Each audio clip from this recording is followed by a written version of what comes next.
Yeah, so now we're going to move on to the Golden State Warriors. They have not been playing as well as a lot of people had anticipated them playing.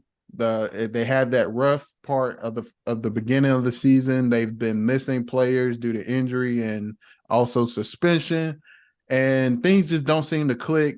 As of recently, Jonathan Kuminga has came out into the media and said that he doesn't really trust Steve Kerr to help him progress in his career at this point in time, and things are just not clicking for the Warriors for whatever reason, Trevon. So, what is your take on the Warriors at this point in time, and can they get it fixed?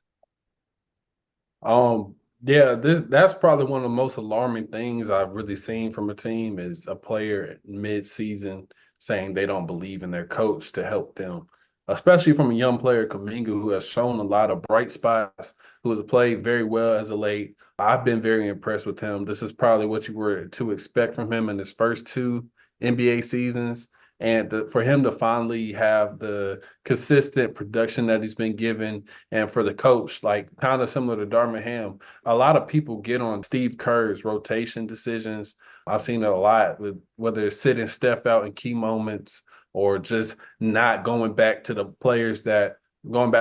players that have been playing well. I don't know if it's a thing where he just doesn't trust Kaminga in his decision making, but I think, the Warriors have had pretty bad decision making throughout all these years of that dynasty and still find ways to win. I think at the end of the day, especially if you're at the bottom of the West, barely scratching the play-in, you got to play the players that are producing the most. And Kaminga has definitely been one of those players. Now, granted, Brandon Pozinski, he's been playing well. I know they like what they've seen from him. Trace Jackson Davis has recently been inserted into the lineup.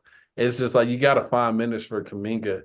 He's one of your probably only athletic forwards or wings, whatever you want to play him at, with the exception of Andrew Wiggins, but he's not playing great. Clay has found a recent stride, but his consistency is still there. He can go hot and go cold, and you really are relying on Steph. I can see where Kaminga is coming from because I think Kerr kind of similar has to figure out. I know they said recently they want to find their identity, and I think they've shown a lot more signs compared to teams like the Lakers. But decision making and not putting in a guy like Kaminga, giving him that opportunity to be probably the spark that you need is it's not a good sign. It's going to rub your players the wrong way. Now, their issue I do think is pretty fixable because I think they really just need size. I've heard them talk about possibly acquiring Pascal Siakam, who is a tall forward with skill, can shoot, can score on his own. I think that would be a good fit in the Golden State Warriors system. And, just I don't think you do too much about size other than maybe acquiring a player. But I do think there are some things they still have to figure out. But I don't think it's impossible for them to figure it out. I think this was one of the teams that were still slated to have chances to win a championship. And I think it's still reachable if they can figure out things and place people in the right situations to help them contribute to this team and succeed. Yeah. So for me, it comes down to 3 points for the Golden State Warriors, why they are struggling at this point in time and also moving forward. It comes down to 3 points. One, right now, their roster, the way it's constructed, they have a lot of limitations, especially on the offensive end. Two, a lot of their key players are either missing or not performing to the standard that they should for them to be successful. And three, Steve Kerr is just not good with developing young, high-end talented players.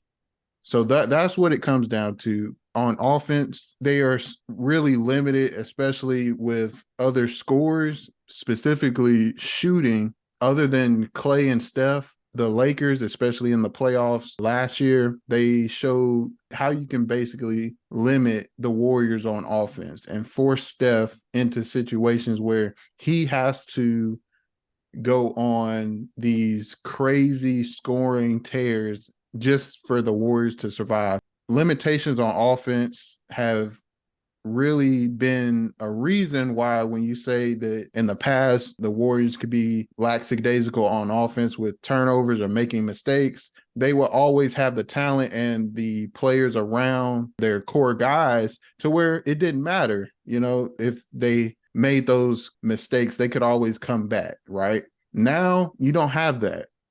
Number two, your players, they just aren't performing. Like Andrew Wiggins, right now I can't explain why he is not playing that well, other than he's not shooting the ball well, he's not defending well, he's not rebounding the ball as well as he did when they won the championship. It's just not clicking right now.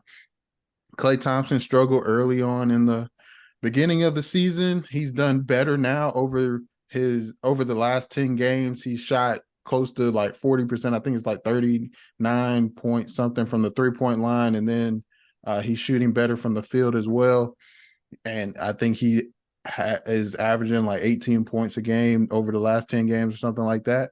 So he's played better, but you still have other players. Kayvon Looney is not as effective because his play style in this system is dependent on the main guys like Steph, Klay, Wiggins, for them to score and do what they do so well that Looney, and not saying Looney is a bad player, it's just his style of play works best when those guys are cooking, right? When things are clicking like that. And Draymond, again, he's missed a lot of games due to the suspension, but also at the beginning of the year, he was dealing with injury, right? And now, on to my last point, Steve Kerr. So the Warriors drafted Wiseman, right? Now he's gone. Moody has not played a whole bunch during his tenure with the Warriors in key moments. He's been in the lineup here and not had minutes in other games. Kuminga just came out with the statement he's had, and he has a point, because if you look at Steve Kerr's track record with young players, it just isn't good unless they are the dirty work young players like Pajinski or Trace Jackson Davis, who they're sticking to their job, screening and rolling, playing defense, shooting wide open shots, things like that. Versus if it's somebody like Kuminga, who's best with the ball in his hands, has to be developed into the star that we believe he can be. He doesn't do well with those kind of players. I think he's So, screaming out that he wants to get traded. I think that's what it is. Yeah, him saying that in the media, him cutting his hair, like, that's some type of well, sign of I don't know what that change. is, but yeah, I I guess think it's about, like, I think he's drawing attention to himself for teams to look like, hey, maybe this is an unsettled situation going on in Golden State. If they don't want to use him, we'll take him. We could trade you one of our, let's say it's a team like, I don't know, like I don't see why Detroit would do this, but like, yeah, if it's like a Detroit, like we got Bogdanovich on our team, he doesn't want to be in a team that just set the record for losing streaks in the whole NBA history. Y'all can have him get more shooting, another veteran. I think he has a little bit of ball handling ability that can help people. We'll take on Kuminga. Like, I don't, there might be teams that could be looking at this like, yeah, maybe we can make a trade for him now, because it's clear that Steve Kerr doesn't trust him. It's clear that Steve Kerr doesn't believe that he can be on the court for too long. Why not let us go and get a guy like him? I think he's drawing attention to himself, to be honest, to try and get out of there. And I don't blame him. I don't blame him at all. yeah, no, he has a point. And like I said, Steve Kerr doesn't have a good track record with high-end talented young players, because he feels like for whatever reason they're not going to make the correct decisions in tough time and tough parts of the game, or crunch time in the game, or whatever the case may be. But that brings me to the Warriors are going to have a decision moving forward. They're going to have to move on from Steve Kerr and start that young youth movement, or they're going to have to move on from their youth and try and bring in players that help extend Win this now. win now window with Steph Curry as much as they can. So Yeah. that's what it's going to come down to. Don't always like bringing this story back up, because it's been years ago, but Mark Jackson developed this core group, right? And Steve Kerr helped them get to where they are. And that's not to say that Steve Kerr is a bad coach. I think he's actually one of the best coaches in the NBA. But kind of his style inherited of it. his style of coaching is more for established veteran teams that Season. are in win now modes. Steve Kerr is a really good coach, one of the best in the league. He makes great adjustments, especially in playoff time. But this Warriors team is just a bad constructed team right now. So it's just tough all the way around for the Warriors, and they'll have to figure things out, especially at the trade deadline. Yeah, and like oddly enough, even though it was a successful season and winning a championship in 2020, I feel like this is kind of that ripple effect from, deciding to try something that we really haven't seen in the NBA, where you're trying to keep that old core of players like Steph, Clay, Draymond, and just add a whole bunch of young players to that. And I feel like you can't really work on two different what's the word? Timetables. Timetables. You know what I'm saying? You can't have Yeah. 35-year-old Steph and you want to win now, but also say we got to develop these people while we're focused on that. Steph is 35. Like I said, like he's got to win now. So if you want to go all in on that, then go all in on that. If you want to go with the rebuild route, go on the rebuild route. And I feel like that's a part of why Bob Myers left. And, he knows decision going to have to be made. Bringing Clay back on that deal when he's still hasn't been consistent, got things to prove. Draymond Green, you can see his production. It's he has the same effect, but it's kind of like he's not that high value in player that he used to be. When he was closer to his prime, and that brings up my last point. Like one of the silver linings you would like to say that gives you optimism is that you are going to get Draymond Green back with him being reinstated. They're saying that he could play, I think, today. I don't know if the Warriors play today, but I think either today or tomorrow he'll be able to suit up and play.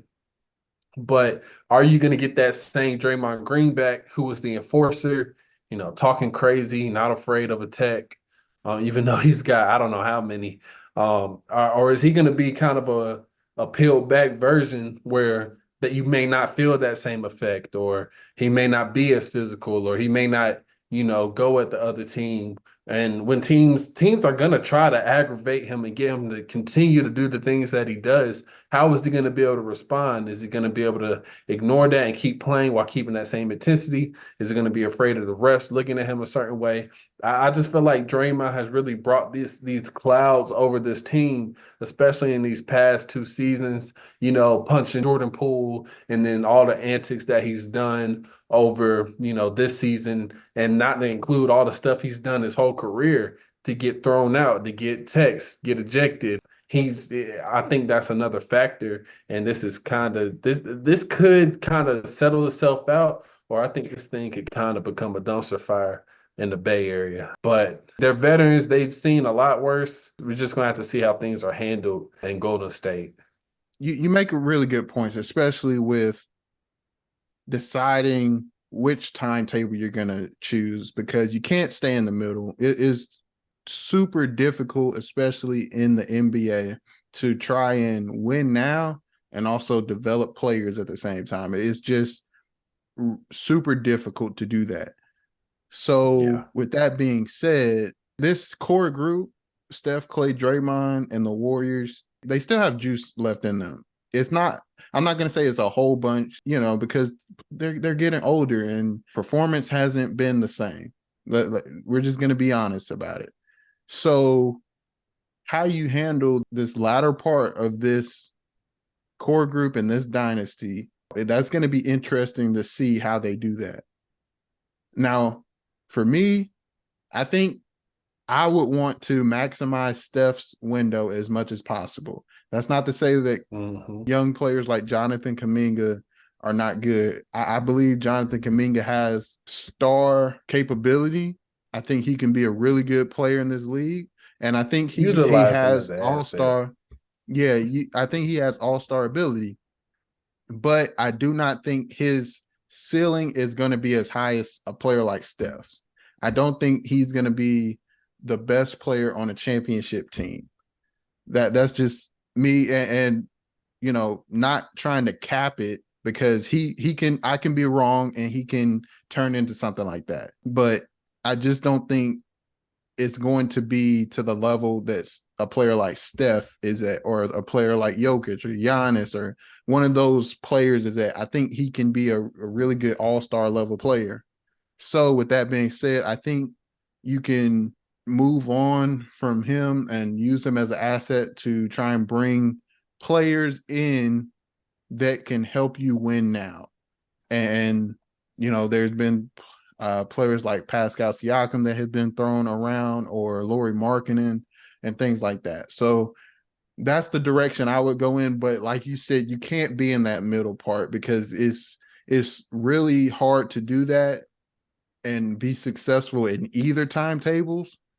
But it's also it's near impossible, to be honest, because in order to be successful at winning now, you have to have players that understand how to win at a high level. And with young players, they haven't had the experience to understand how to get there yet. And you have to allow them to go through those mistakes to get to that level. Can't So keep them on a leash. yeah, exactly.